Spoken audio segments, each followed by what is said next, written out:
Fala galera, a dica de hoje é sobre carboidratos, esses compostos de natureza energética ou natureza estrutural que são muito importantes para todos os seres vivos.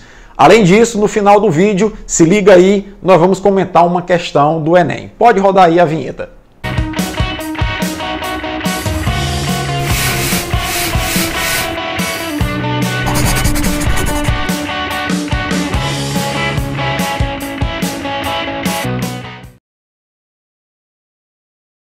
Olha galera, antes da gente começar a dica de hoje, eu quero te pedir que se inscreve no canal, compartilhe os nossos vídeos, porque a meta é até o meio do ano chegarmos a 1000 inscritos. Assim, o YouTube vai liberar as lives para que nós possamos fazer aulões de biologia focando no Enem. Conto com a tua ajuda, com a tua colaboração. Uma outra coisa, se quiser deixar críticas, comentários e dúvidas, a gente está lendo e respondendo a todas elas. Vamos então à aula de carboidratos. Galera, os carboidratos eles são classificados como aldeídos ou cetonas.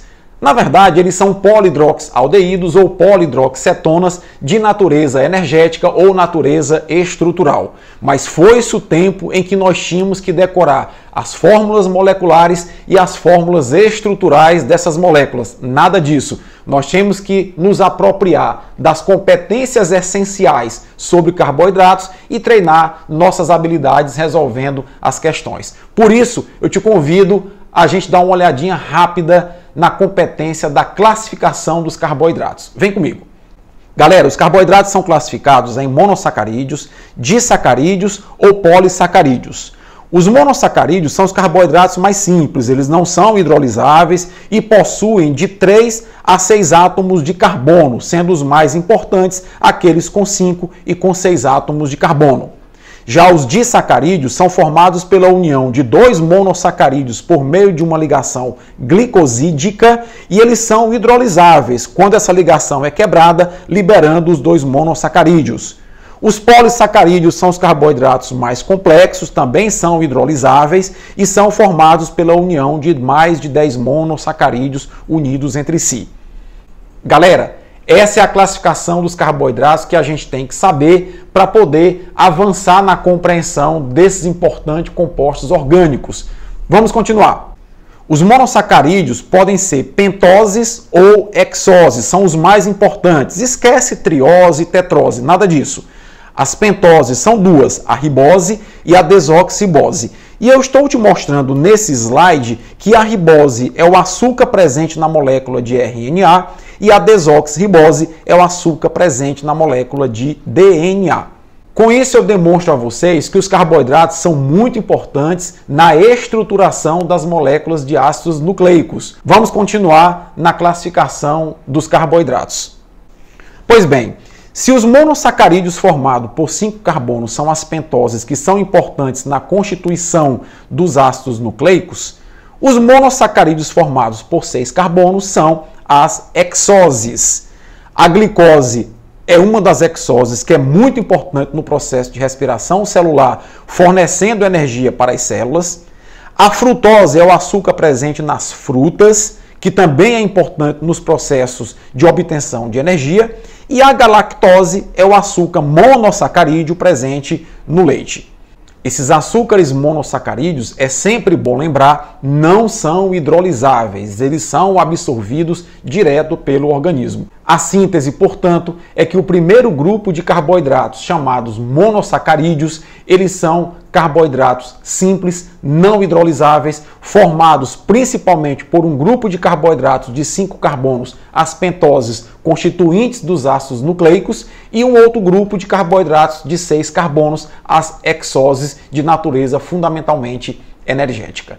Vamos avançar falando agora dos disacarídeos. Galera, os disacarídeos eles são formados pela união de 2 monossacarídeos. São os oligosacarídeos mais importantes. São eles a sacarose, a maltose e a galactose. A sacarose é um açúcar importante encontrado, por exemplo, na cana-de-açúcar e é formado pela união da glicose com a frutose. Já a maltose é um outro açúcar importante, encontrado, por exemplo, no malte, e é a partir da sua fermentação que se produz essa bebida que é bastante consumida, chamada cerveja. A maltose nada mais é do que a glicose mais glicose. E a galactose, ela é um açúcar importante, é um disacarídeo importante presente no leite, formado pela união de dois monossacarídeos, a glicose e a galactose. Nesse sentido, a gente observa que os disacarídeos nada mais são do que oligossacarídeos formados pela união de dois monossacarídeos. Portanto, esses dois monossacarídeos vão se unir através de uma ligação chamada ligação glicosídica, que é hidrolisável. É importante também lembrar que é a partir da hidrólise da ligação glicosídica que você digere o disacarídeo, permitindo a sua absorção por nossas células. Vamos avançar falando agora dos carboidratos mais complexos, os polissacarídeos. Os polissacarídeos, eles podem ser estruturais, como a celulose e a quitina, lembrando sempre que os polissacarídeos são formados pela união de mais de 10 monossacarídeos, unidos também por ligação glicosídica. A celulose está presente na parede celular das células vegetais e a quitina está presente na parede fúngica, ou seja, a parede celular dos fungos. Esses dois carboidratos, portanto, celulose e quitina, entram na estrutura de células vegetais e células dos fungos. Vamos dar uma observada no outro grupo de polissacarídeos, que são polissacarídeos de reserva energética. Vem comigo. Os polissacarídeos de reserva energética são dois, o amido e o glicogênio. O amido é formado pela união de várias moléculas de glicose e é armazenado em raízes, como por exemplo nós temos aí a mandioca e a batata doce. Já o glicogênio, ele é importante porque ele é a reserva animal, também formado pela união de várias moléculas de glicose. Ele está presente, por exemplo, na musculatura, está presente, por exemplo, no fígado. Então, galera, esses dois polissacarídeos, glicogênio e amido, são importantes porque são reservas. Glicogênio de animais, amido de vegetais. Com isso, a gente já pode comentar a questãozinha do Enem. Vem comigo dar uma olhada na questão. Há diversas maneiras de o ser humano obter energia para o seu próprio metabolismo, utilizando energia armazenada na cana-de-açúcar. O esquema abaixo representa 4 alternativas dessa utilização. Observe que no esquema nós temos uma cana-de-açúcar no processo 1, produzindo o caldo de cana que é consumido pelo ser humano. No processo 2, nós temos a cana produzindo a rapadura que também é consumida pelo ser humano. No processo 3, nós temos a cana produzindo o açúcar refinado que também é consumido pelo ser humano. E no processo 4, nós temos a cana de açúcar produzindo o etanol que abastece veículos, abastece indústria para produzir alimentos industrializados que são consumidos pelo ser humano. Galera, são 4 processos que mostram como o açúcar da cana-de-açúcar, que é a sacarose, glicose mais frutose, pode ser utilizada no consumo humano. Vamos dar uma olhada agora na pergunta que a questão faz. A partir dessas informações, conclui-se que a alternativa 1 é a que envolve maior diversidade de atividades econômicas. Claro que não, pessoal. Que envolve maior atividade, diversidade de atividades econômicas é a alternativa 4. Note que na alternativa 1 é apenas extraído o caldo de cana que é consumido pelo ser humano. A alternativa B. A alternativa 2 é a que provoca maior emissão de gás carbônico para a atmosfera? Também não. Quem produz a maior emissão de gás carbônico para a atmosfera é a alternativa 4, tanto pelo processo de produção do etanol, que é um processo de fermentação que libera CO2, como também pela combustão do etanol, que também libera CO2. Alternativa C.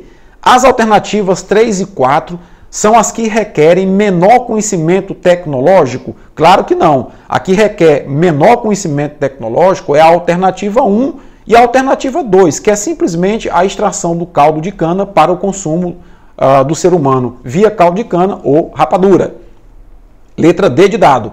Todas as alternativas requerem trabalho humano para a obtenção de energia? Sim, é a alternativa correta, letra D de dado. Galera, observa que todas essas alternativas, desde a moagem da cana para obter o caldo, desde a moagem da cana e a fervura do caldo para obter a rapadura, até os outros processos que são mais complexos, como a produção do açúcar refinado, a produção do etanol para abastecer veículos e indústrias, requerem a atividade humana, o conhecimento da tecnologia humana para ser desenvolvido. Uns mais e uns menos tecnológicos, mas todos os 4 processos envolvem a participação do ser humano. Melhor alternativa, portanto, na letra D de dado. Gostou da dica de hoje? Demos uma rápida pincelada em carboidratos com a resolução de uma questão para o Enem e no próximo sábado, às 18 horas, o assunto é lipídios. Um forte abraço e até a próxima!